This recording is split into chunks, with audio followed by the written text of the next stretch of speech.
आज हम पढ़ेंगे बेटा न्यूक्लियस के बारे में।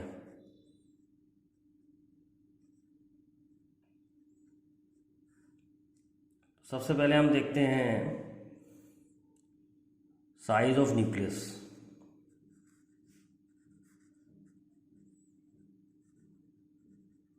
तो साइज ऑफ न्यूक्लियस जो है रेडियस पे डिपेंड, रेडियस जो है साइज न्यूक्लियस का वो मास नंबर पे डिपेंड करता है। तो radius of nucleus depend on mass number.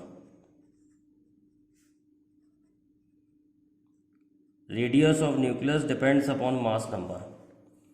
R is equal to R naught A की पावर 1/3। तो A here is mass number and R naught is constant and is equal to 1.2 Fermi। R naught एक constant है, उसकी value होती है 1.2 Fermi. Fermi is 10 की power -15 metre. तो radius of nucleus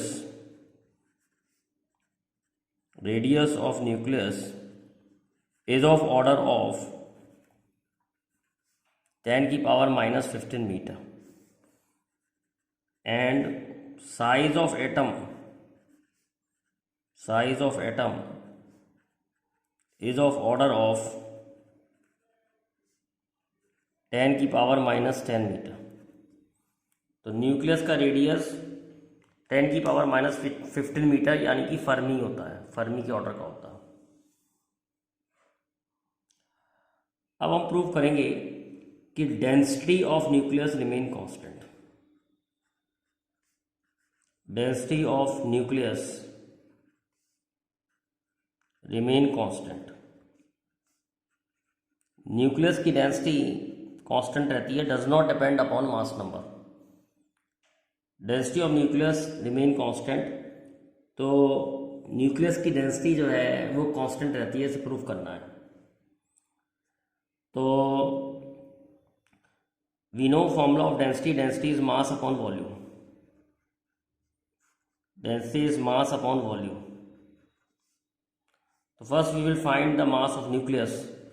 Mass of nucleus, we know that suppose this is the atom, Z is atomic number and A is mass number. So we know that number of protons equal to Z and number of neutrons is A minus Z. So to calculate mass of nucleus, we multiply mass of Z into mass of proton. So this is total mass of proton and A minus Z into mass of neutron. Z into mass of proton is total mass of proton. A minus Z is number of neutron. Number of neutron into mass of neutron will give you total mass of neutron. So this is total mass of nucleus. Divided by volume, nucleus will be a sphere, the volume will be 4/3 pi r cube. Since nucleus is a sphere, volume will be 4/3 pi r cube. So density of nucleus is given by Z into mass of proton plus A minus Z into mass of neutron upon 4/3 pi r cube. We know that mass of proton and mass of neutron are almost equal. Mass of proton is 1.67 into 10 की power -27 and we know that mass of neutron is 1.69 into 10 की power -27 kilogram. So MP is almost equal to Mn. Let it be M. M is average mass of nucleon. We have taken the average mass of proton and neutron and this is average mass of nucleon. So M here is average mass of nucleon. So density of nucleus is equal to Z into mass plus A minus Z into mass upon 4/3 pi। R की value हुई R naught A की power 1/3 की power 3। तो D is equal to Z into mass of proton plus A minus Z into mass of neutron, which we have assumed to be equal, upon 4/3 pi r not की power 3 a। अगर हम इसे को ऊपर वाले को solve करें तो ZM कैंसिल हो गया, A here is mass number, AM upon 4/3 pi r not cube a। तो A इज ऑल्सो A भी कैंसिल हो रहा है, क्योंकि A भी कैंसिल हो रहा है तो does not depend upon mass number. तो ये वैल्यू कांस्टेंट आ रही है 3 into average mass of nucleon upon 4 pi r naught is also constant 1.2 fermi. तो दिस अप्रोक्सीमेटली कम अबाउट 10 की power 17 kilogram per metre cube. तो order of density of nucleus is 10 की power 17 kilogram per metre cube. Order of density of nucleus, order of density of nucleus is 10 की power 17 kilogram per metre cube. Hence we prove that density of nucleus remain constant। इस तरीके से हमने prove कर लिया कि nucleus की density जो है कांस्टेंट होती है। Very important question for board to prove that nucleus की डेंसिटी कांस्टेंट होती है। अब हम समझते हैं न्यूक्लियर फोर्स के बारे में, न्यूक्लियर फोर्स और उससे रिलेटेड उसकी property. Nuclear force between nucleons, force between nucleons, that is proton neutron and neutron। Nucleons कौन होते हैं? जो न्यूक्लियस के अंदर रहते हैं, तो उनके बीच में लगने वाली फोर्स को हम कहते हैं nuclear force. Force between proton neutron and neutron is called nuclear force। Is called nuclear force. Proton के बीच में, प्रोटॉन न्यूट्रॉन के बीच में और न्यूट्रॉन के बीच में लगने वाली फोर्स होती है, उसको हम कहते हैं न्यूक्लियर फोर्स। अब हम देखते हैं properties of nuclear force.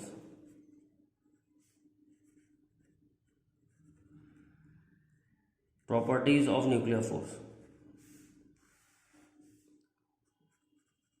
these are strongest force of interaction, these are the strongest force of interaction। मतलब अब तक की जो सबसे स्ट्रॉन्गेस्ट फोर्स पता करी गई है वो न्यूक्लियर फोर्स है। तो these are strongest force of attraction.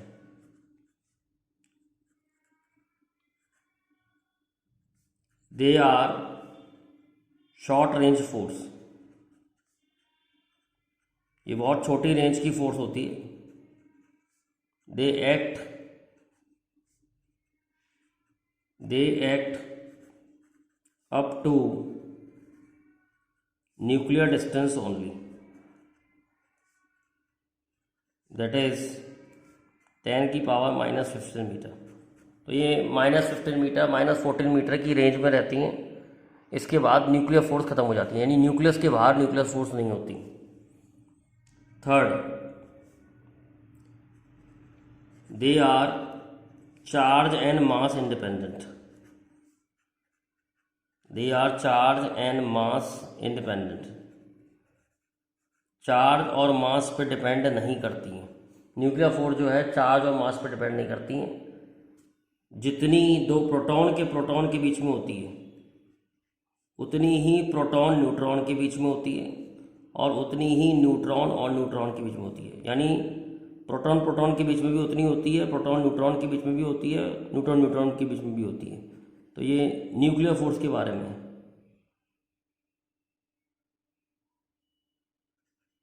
Nuclear force के बारे में अगर हम नेट फोर्स की बात करें तो प्रोटॉन में इलेक्ट्रोस्टैटिक फोर्स भी होगी, और ये जो इलेक्ट्रोस्टैटिक फोर्स होती है वो रिपल्सिव होती है। तो नेट फोर्स जो है प्रोटॉन में कम हो जाएगी, न्यूट्रॉन प्रोटॉन में नहीं होगी इलेक्ट्रोस्टैटिक फोर्स, क्योंकि ये चार्ज पे डिपेंड करती है इलेक्ट्रोस्टैटिक फोर्स। तो इसमें चार्ज न्यूट्रल है, जीरो चार्ज है न्यूट्रॉन पे, तो प्रोटॉन न्यूट्रॉन के बीच में नहीं होगी इलेक्ट्रोस्टैटिक फोर्स। तो इलेक्ट्रोस्टैटिक फोर्स अगर इन्वॉल्व कर ली जाए तो प्रोटॉन प्रोटॉन के बीच में जो फोर्स है वो कम हो जाएगी। So this is the statement for net force.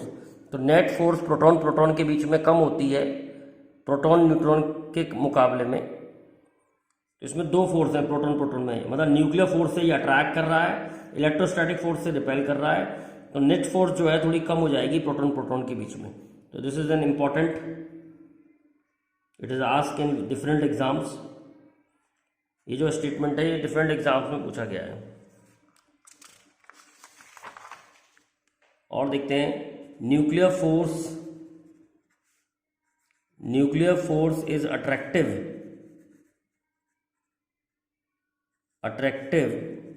Eight nuclear distance. Nuclear distance पे न्यूक्लियर फोर्स अट्रैक्टिव होती है and for much smaller distance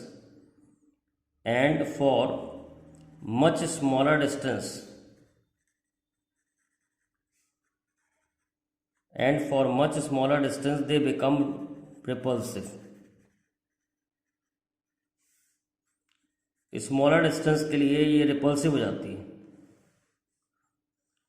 तो अगर ग्राफ बनाएं न्यूक्लियर फोर्स का, तो ये फोर्स का ग्राफ है, ये पॉजिटिव हो गई है किस डिस्टेंस पे, तो स्मॉल डिस्टेंस पे it becomes positive and for large distance that is nuclear distance it is attractive in nature. तो इसके संग अगर हम पोटेंशियल एनर्जी का कर्व बनाएं, जब न्यूक्लियर फोर्स जीरो होगी तो पोटेंशियल एनर्जी की वैल्यू मिनिमम होगी। This is potential energy curve for nuclear force. जब फोर्स जीरो होगी तो पोटेंशियल एनर्जी मिनिमम होगी, क्योंकि F and potential energy are related by this equation. तो पोटेंशियल एनर्जी का जो स्लोप होता है वो फोर्स है, तो यहाँ पर स्लोप जीरो है तो फोर्स जीरो है। तो ये बात आपको याद रखनी है कि for nuclear distance it is attractive and for very small distance nuclear force become repulsive।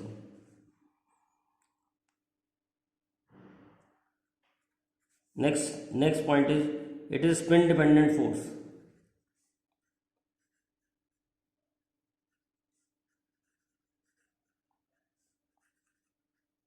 it is spin dependent force, मतलब न्यूक्लियर फोर्स एक स्पिन डिपेंडेंट है, मतलब न्यूक्लियस की स्पिन के ऊपर। If for same spin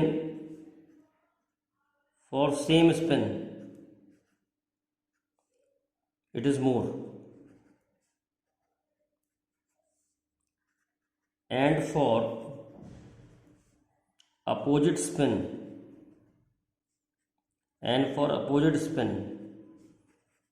it is less।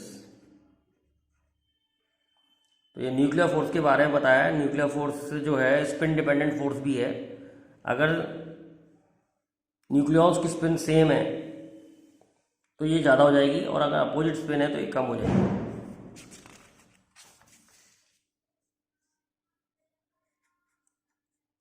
It is non central force. Central force क्या होती है? सेंट्रल फोर्स वो होती है जिसका डायरेक्शन अलोंग द सेंटर होता है। सेंट्रल फोर्स क्या होती है?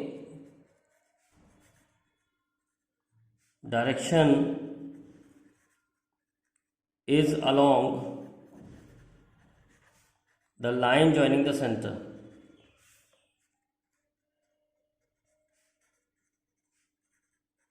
Direction is along the line joining the center। तो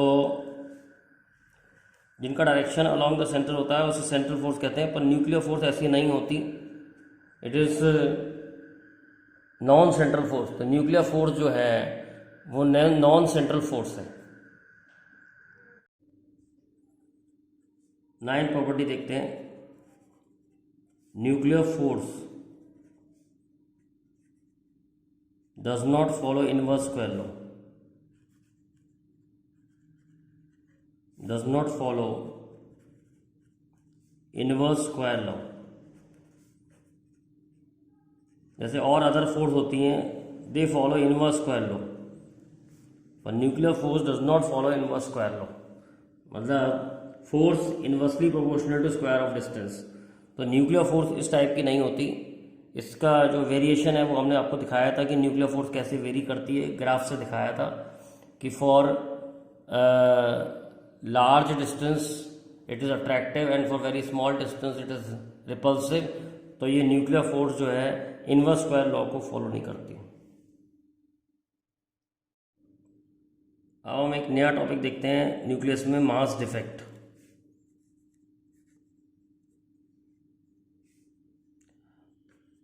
The difference between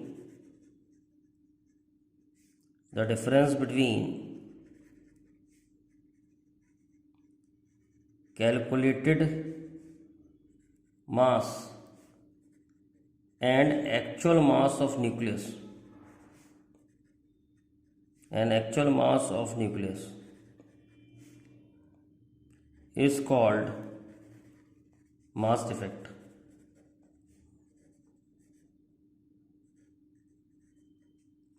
The difference between a calculated mass and actual mass of nucleus is called mass defect.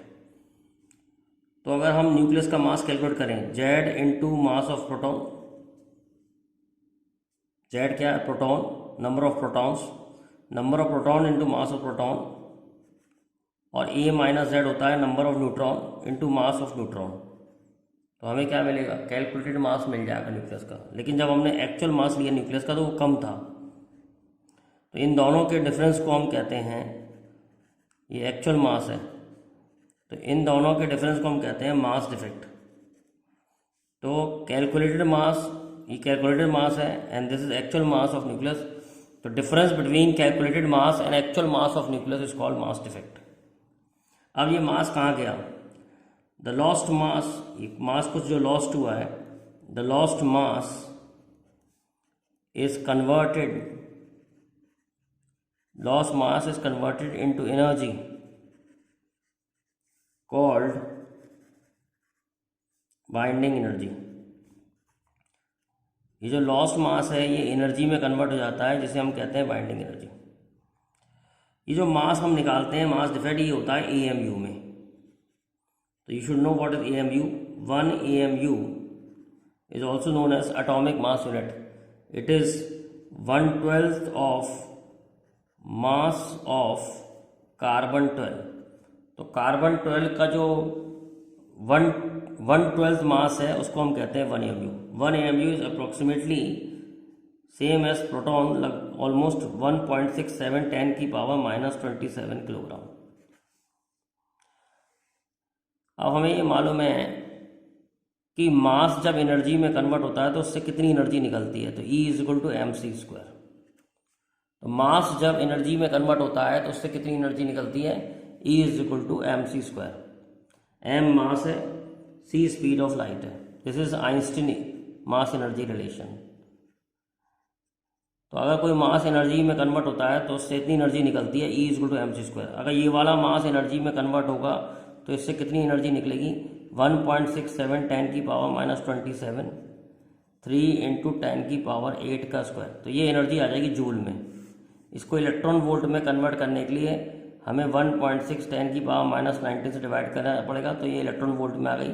और 10 की power 6 से divide करेंगे तो ये एनर्जी आ जाती है मिलियन इलेक्ट्रॉन वोल्ट में। इसको हम सॉल्व करते हैं, this is equal to 931.5 million electron volt या mega electron volt.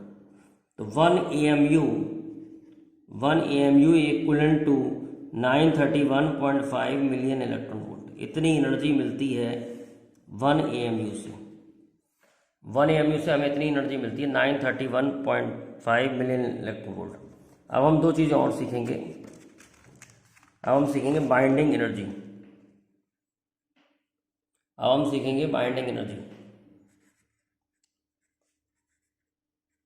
Binding energy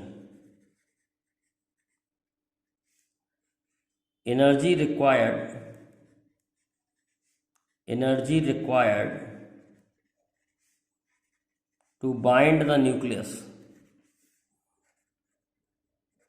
required to bind the nucleus, is called binding energy। और lost mass is converted into energy called binding energy. Lost mass जो है energy में convert हो जाता है, उसे कहते हैं बाइंडिंग एनर्जी। तो बाइंडिंग एनर्जी निकालने के लिए हमको मास डिफेक्ट को c² से मल्टीप्लाई करना पड़ेगा, तो ये आएगी बाइंडिंग एनर्जी। पर अगर यहाँ मास किलोग्राम में लें और स्पीड 3 × 10⁸ लें तो बाइंडिंग एनर्जी जूल में आएगी। पर जो न्यूक्लियस का मास हमें गिवन होता है वो मास हमें AMU में गिवन होता है।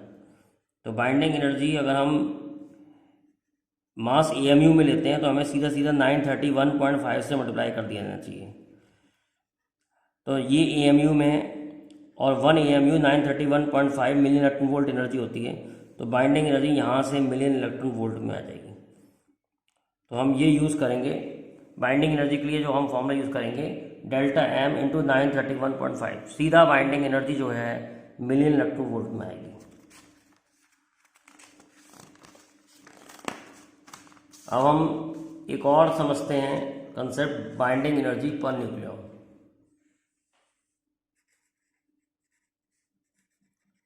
Binding energy per nucleon, binding energy per nucleon. तो binding energy per nucleon is binding energy divide by nucleon यानी कि mass number, and mass number we know it is A। तो delta M × 931.5 upon mass number is A। ए ध्यान रखना atomic number नहीं होता, ए mass number होता है। तो बाइंडिंग एनर्जी पर न्यूक्लियॉन के लिए हमें करना पड़ेगा delta M × 931.5 million electron volt. अब समझते हैं बेटा binding energy curve. Binding energy curve,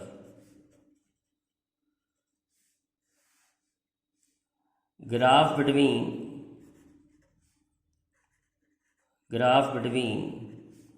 binding energy per nucleon and mass number is called binding energy curve।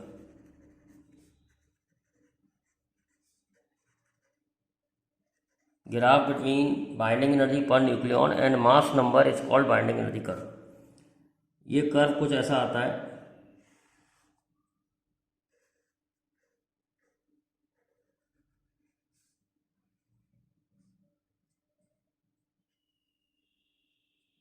ये जो पीक्स होते हैं ये हीलियम के, कार्बन के, ऑक्सीजन के होते हैं, और सबसे ज़्यादा बाइंडिंग एनर्जी आयरन की आती है 56, एटॉमिक मास नंबर 56, और बाइंडिंग एनर्जी आयरन की आती है 8.8 मिलियन इलेक्ट्रॉन वोल्ट मैक्सिमम, और सबसे कम बाइंडिंग एनर्जी न्यूट्रॉन की है 1.1 मिलियन इलेक्ट्रॉन वोल्ट। और ये जो लास्ट एलिमेंट है ये यूरेनियम है, यूरेनियम 238। तो बाइंडिंग एनर्जी पर न्यूक्लियॉन का अगर हम ग्राफ बनाएं तो ये ऐसा आता है। This graph is called binding energy curve. अब हम बाइंडिंग एनर्जी कर्व के बारे में समझते हैं थोड़ा। First point, from the graph it is clear that binding energy per nucleon first increases, has a broad maxima, first increases, had a broad maxima, and then decreases.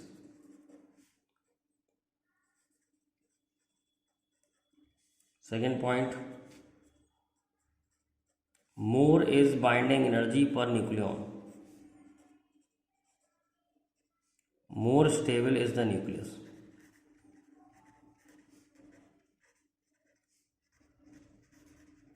जितनी binding energy per nucleon ज़्यादा होती है उतना ज़्यादा stable होता है nucleus. Third point, maximum binding energy per nucleon is for iron, hence iron is most stable element in earth crust.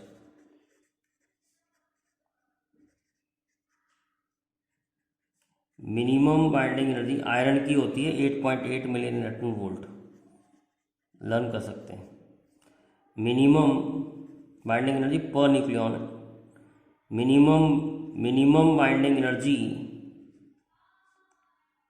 Per nucleon is of deuterium, is of deuteron, nucleus है ना, it is 1.1 million Newton volt.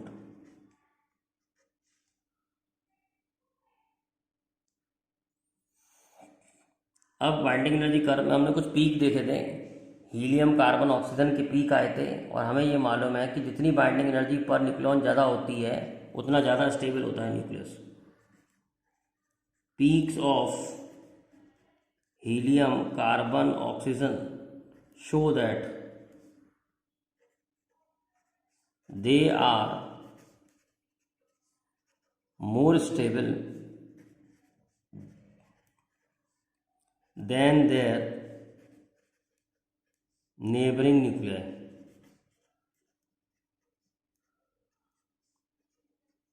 They are more stable than their neighboring nuclei. ये आपने पढ़े points कुछ binding energy curve को लेके।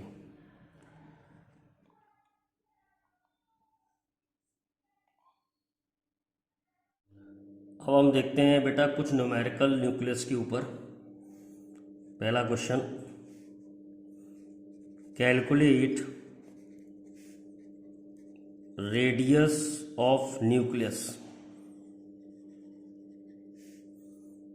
Zinc 3064।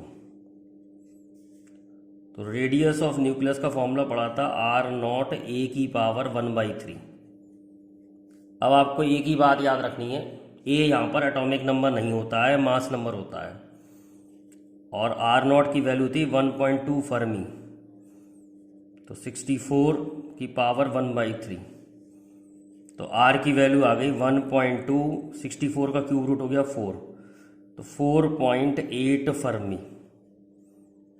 तो एक सिंपल क्वेश्चन था रेडियस का। एक और क्वेश्चन देखते हैं,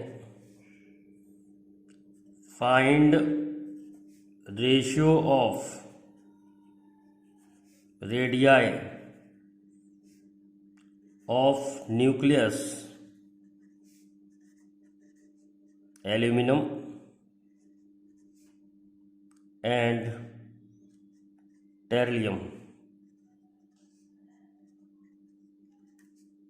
तो हमें मालूम है R होता है R0 A की पावर 1/3। तो दो न्यूक्लियस के लिए R1/R2, R0 कांस्टेंट है, A1/A2 की पावर 1/3। अब A1 हमें दिया हुआ है 27 और A2 हमें दिया हुआ है 125 की पावर 1/3। तो बेटा ये 3 का क्यूब हो गया, ये 5 का क्यूब हो गया, होल की पावर 1/3, 3 कैंसिल हो गया, आंसर आ गया 3/5। तो इस तरीके से न्यूक्लियस की क्वेश्चन है। एक क्वेश्चन और देखते हैं, आइंस्टीन मास एनर्जी रिलेशन पे देखते हैं। एक क्वेश्चन हम और देखते हैं, Einstein mass energy relation. If mass of one electron is converted into energy, then determine the energy in mega electron volt. तो हमें मालूम है एनर्जी और मास में रिलेशन ये होती है E = mc²।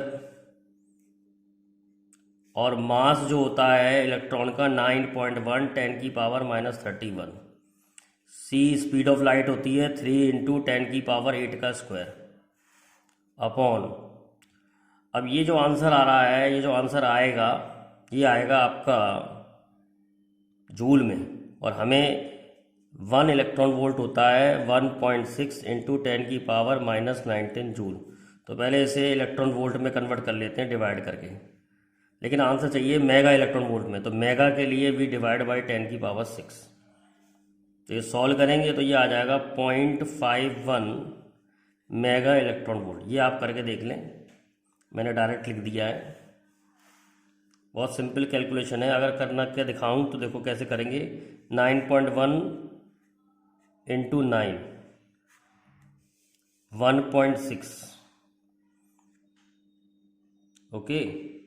9.1 × 9 divide by 1.6, power आ जाएगी 10⁻37 + 16 + 19 - 6। तो इसको सॉल्व करेंगे तो आपका आंसर आ जाएगा 0.51 million electron volt.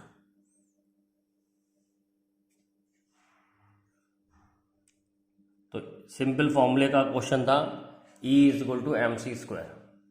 E = mc², simple formula based question. अब एक क्वेश्चन देखते हैं बाइंडिंग एनर्जी का। ये बहुत इंपॉर्टेंट होता है। Calculate binding energy per nucleon of an alpha particle. Binding energy per nucleon निकालनी है अल्फा पार्टिकल की। मास ऑफ प्रोटॉन दिया है 1.007277 AMU। मास ऑफ न्यूट्रॉन दिया है 1.00866 AMU। AMU मतलब atomic mass unit. Mass of helium दिया है, मास ऑफ हीलियम न्यूक्लियस यानी कि alpha particle, mass of helium nucleus दिया है 4.001265 AMU। अच्छा, अब हम सबसे पहले बाइंडिंग एनर्जी पर न्यूक्लियन निकालने के लिए सबसे पहले हम निकालेंगे मास डिफेक्ट। तो मास डिफेक्ट का फॉर्मूला पता होना चाहिए आपको। तो मास डिफेक्ट होता है Z × mass of proton plus A - Z × mass of neutron minus actual mass of nucleus. तो अल्फा पार्टिकल हीलियम न्यूक्लियस होता है, तो जिसमें से 2 इसका एटॉमिक नंबर होता है, 4 मास नंबर होता है। तो एटॉमिक नंबर की जगह 2 रख दिया, प्रोटॉन में प्रोटॉन का मास रख दिया, प्लस A - Z, A 4 है, Z 2 है, तो A - Z भी 2 हो गया। मास ऑफ न्यूट्रॉन रख दिया 1.00866। कैलकुलेशन थोड़ी बड़ी होती है इसकी, 4.001265। तो मैंने तो इसकी कैलकुलेशन कैलकुलेटर से कर ली है, तो मैं डायरेक्ट लिख देता हूँ ये कितना आ रहा है। अब आपको तो मल्टीप्लाई करना पड़ेगा वहाँ पर। तो इसकी कैलकुलेशन में आप कुछ निगलेक्ट भी नहीं कर सकते, क्योंकि मास डिफेक्ट जो है बहुत छोटा आता है। अगर आपने निगलेक्ट कर दिया तो 0 आ जाएगा। जैसे फॉर एग्जांपल इसे 1 मान लिया, इसे 1 मान लिया, इसे 4 मान लिया, तो 4 - 4 0 आ जाएगा मास डिफेक्ट। तो ये कैलकुलेशन तो करनी ही पड़ेगी। तो डेल्टा M जो आएगा वो आएगा 0.030621। कैलकुलेट करके देख लें, मास डिफेक्ट इतना आएगा। अब बाइंडिंग एनर्जी पर न्यूक्लियन होती है, बाइंडिंग एनर्जी पर न्यूक्लियन, तो delta M × 931.5 upon mass number.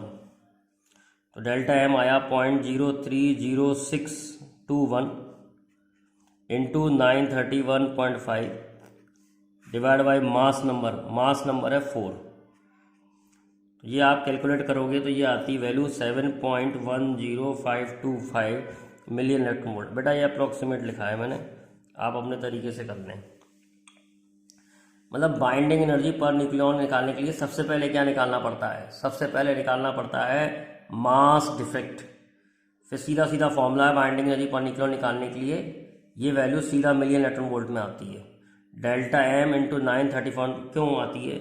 1 AMU होता है 931.5 मिली न्यूटन वोल्ट। तो ये इतने AMU है, तो इसके लिए मल्टीप्लाई कर दिया और divide by nucleon, number of nucleon mass number के बराबर होता है, तो 4 से डिवाइड कर दिया। ये वैल्यू इतनी आ जाएगी अप्रॉक्सीमेटली।